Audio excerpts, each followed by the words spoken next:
Miranda? What's wrong? What's wrong? What do you think is wrong? I just saw If I Stay. Oh, well, why don't you film a reaction video? Maybe it will help you with this. I can't do a reaction video right now. I don't even know what I'm feeling. Come on, it'll make you feel better. Do it for Mia. For Mia? I'll do it.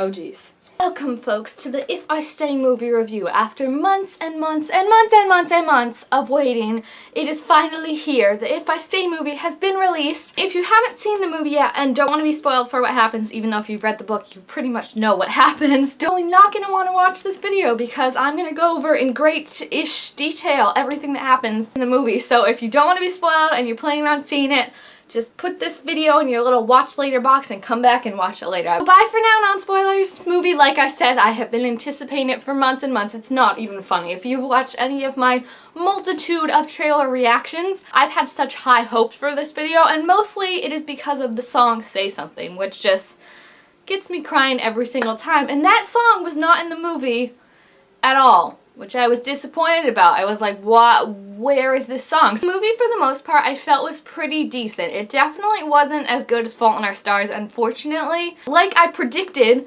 I cried more in If I Stay than I did with Fault in Our Stars, so I think I ended up liking If I Stay a little better than Fault in Our Stars. The movie started out with one of my least favorite things in all of book to movie adaptations: narrations by the main character. And with this movie, I get that you kind of have to because it's confusing. You're going from a hospital scene to who is this guy with the guitar to why are they making out in a bed. I thought she just got in a car accident. So I get why they had to have Mia narrate it, but I still didn't like it.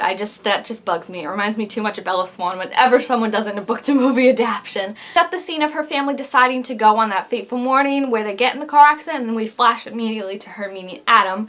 And what I liked more in the movie was that her and Adam were broken up. I really liked that better because in the book they were still together, but it was just kind of like that awkward tension about Juilliard going on. So I like that they changed that because I felt like it made the fact that he came back for her more important and more emotional. They waited a long time for the accident, and like it was like we saw them on the road and I was like, okay, the accident is coming, get ready to cry, and then it was like, no, other flashback. And I was like, okay, the accident has to be coming this time, right? And then, no, another flashback. And I was like, third time's a charm, it's gotta be the car accident. And then it was, and I was like, why was I waiting for this to come sooner? Because, oh my gosh, it was just so heartbreaking. They never showed the actual car crash, which I was surprised about. They just showed like wheels skidding and the mom being like, ah! And then boom, we switched right to Mia and her out-of-body experience. Chloe Grace Moretz, I gotta say, handled those emotional scenes like a pro. I love the fact that they changed it so she couldn't find her parents or Teddy. She didn't know if they were alive or not, so she just went with her body to the hospital, and then she saw that guy that she assumed was her dad, and this whole time she's thinking, they're alive, they just have to make it like me, Teddy's okay. And then she finds out that her mom died on the scene, her dad died in surgery, and her face when she finds that out is just so grief-stricken, and she just collapses, and you can see like the light coming for her, and then she remembers Teddy. So Teddy is the thing that kept her that first time because she was gonna go. She was like, how can I be an orphan? I don't even know how I could function without seeing my mom and dad every day. She was all set to go, and I think it was one of those moments in the book, that line that I really like when she says, I'm not choosing, but I'm running out of fight. I feel like she wasn't choosing in that situation, but her emotions were just so drained out of her. She had just lost both her parents, and she was like, these are the people that I spent all my life with. What am I going to do without them? I don't even know if I have a life without them. And then she remembered Teddy, so she runs over to go see Teddy. He's all set. He's got like an oxygen mask on. He's in pediatric. He's just resting, and they're like, he's gotten through the worst. He's going to be fine. So Mia's all like, you're mine now, Teddy. I'm going to protect you. I'll stay for you. So I have one thing left to check on. And then I'm like, what's the one thing she has left to do? Like, you're a ghost. What are you going to do?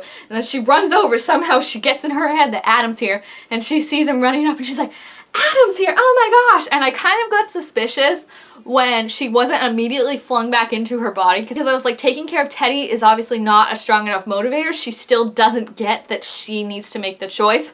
So I was concerned because I was like, Teddy looks fine, but he dies in the book. So what are they going to do to poor Teddy? So then she goes and sees Adam. Adam can't get into the ICU. Let me go into another flashback. And the flashbacks, I have to say, made Adam look kind of like an asshole. And he was an asshole in the book, don't get me wrong. but he wasn't that big of an asshole, and you kind of get his motivations in the book because they're explained more.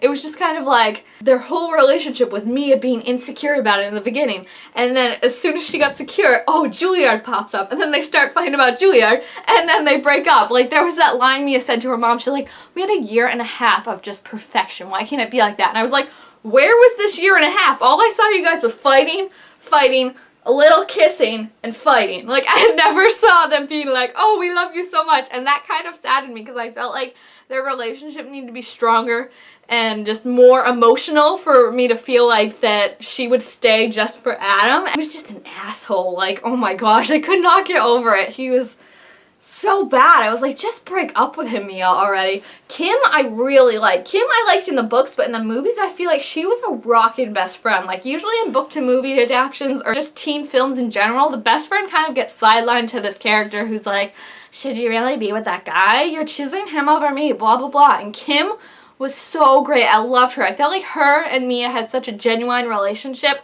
that I've never really seen it portrayed on screen like that, and it was just so great to see, and I really, really liked Kim. I felt like she said all the right things to Mia, and then she helped Adam when Adam really needed it, even though they weren't that close, and I just really, really enjoyed her character. So here we are strolling along the movie, and flashbacks are good. They're not making me feel any strong emotions or anything, but then friggin' get to the scene. I just like to call it the scene, which is when Adam tried to sneak into ICU, Kim helped him, and they got caught and pulled out, and then Willow comes up and is like, she's gonna need you more than she ever has right now, guys, keep it together. And they're like, what? And Mia was too like, what's going on? Why aren't you with Teddy?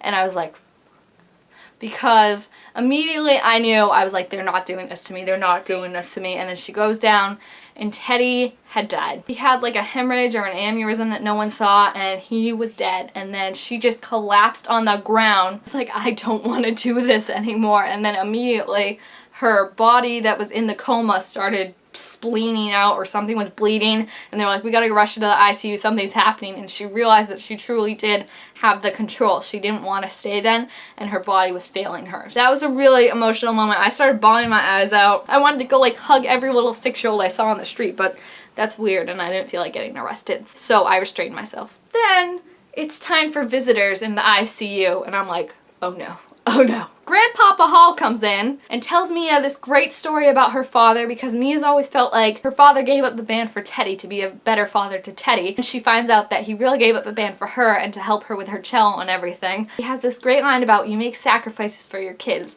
and this is my sacrifice for you. I want you to stay. There's a whole waiting room of people outside who want you to stay, but I get if you don't want to, if it's too hard without your mom and your dad and Teddy, so I will let you go. I don't want you to stay if you don't want to. And then Mia as the ghost is like, thank you, Grandpa, and he looks right at her, and I just lost it. I was like, I can't handle this. And then Kim comes in and is like, you have a whole family right here with you. Everyone's rooting for you. We're still here for you, Mia. You may have lost people, but you still have a family. We're still here for you. But then she tells her too that if you want to go, I'm always going to remember you as that happy girl who loved music no matter what happens. And then they flash back to my favorite flashback in the whole entire movie, which is one in the book that I didn't really get that much. It when Mia's whole family had a barbecue with Adam, and they started playing music together, and she played the cello with Adam and her dad and all the band. And in the book I was like, oh, this is cute, but I didn't really get the emotional impact of it. And then watching it on screen, I was just like smiling through my tears. It was so cute. Like, her playing the cello, it fits so perfectly with all the other instruments, and her having this realization that the cello is not a solo instrument, it can fit beautifully with other melodies as well. Oh my gosh, it was just so great. And then of course Mia says the one thing we're all thinking at the end. She said, that was the best day ever, but it can never be like that again, because 3 people in that are dead and my life is never going to be the same. But I really love that scene, and I love that that's the last flashback they had before Adam came in. Adam comes in right as she has that moment where she's ready to go. She's stepping towards the light. She's saying goodbye to everyone. She's realizing that it's gonna hurt, but they're all accepting that she can't stay. They understand why she can't stay, and she hasn't seen Adam. He's just left like the asshole that he is. And then she's about to step out into the light when she hears that Beethoven music playing, and she's like, well, I'll just leave after this song, and walks like all the way back to the room, finds Adam playing the music, and then he takes the headphones off, and they changed it so instead when he was like, don't make me write a song, he was basically like, I wrote you a song, and he starts playing it. And this is the thing, as cute as that moment was, they changed the line where he said, I'll do anything if you stay, I'll quit the band, I'll go with you to New York. He said that, but he did not say, I'll leave if you want me to. It'll crush my heart, but I'll understand if you can't be around your old life. They got rid of that line, and I feel like that's such an important line because it shows Adam's own sacrifice that it just kind of made him seem again like an asshole because he was like, hey, your whole family died, but I want you to stay for me. Everyone else was saying, Mia, we want you to stay, we love you, but we get if you can't stay. And Adam just comes in and is like, I need you to stay for me. I can't lose you again. And it was just like, kind of asshole-ish. I was like, can you just please add the line in, I'll leave if you want me to, because it just made him seem, so I did not like that. But it was still a really nice moment, and then all of a sudden we get Mio, and she's like, and you think, oh no, she's going towards the light, it's happening, and then everything flashes before her. She's playing the cello really, really fast, and it falls. And then we go back to present time, and we see her eyes open, and then Adam just leans over and goes, Mia? Like she's awake, and then it goes black. And everyone in my theater, I kid you not, was like, and then it started the credits and they were like, no! What the? No! Like flipping out. And me and my friend were just like, well, I guess you guys didn't read the book because that was exactly how it ended in the book. I really like that they chose to end it on that moment. I felt like it was a really strong moment and it still opens it up for if they do make a Where She Went movie, which I really hope they do. So I'm just really excited that this movie wasn't a horrendous mess. It wasn't as great as I thought it was gonna be. I'd probably give it like a B if I had to rate it. I did still bawl my eyes out, so mission accomplished, I guess, in that aspect, and I really want to go see it again. So if you've seen the movie, please leave down below what you thought. I thought all the actors were really good. Dialogue some points was really cheesy, like when Adam was like pouring his heart out to me about seeing his dad and how his dad didn't even recognize him. She's just like, shit, Adam. I was like, that's not a normal reaction. She should have just said nothing. So the dialogue needs some work, but the actors I felt like could really handle the material. And me as parents, can I just tell you how much I freaking love them. In the books, I felt like they were too over the top, too perfect, but in the movie, they were just so great. I love them so much. Thank you all for watching. I'm Miranda, and I will see you next time. Bye!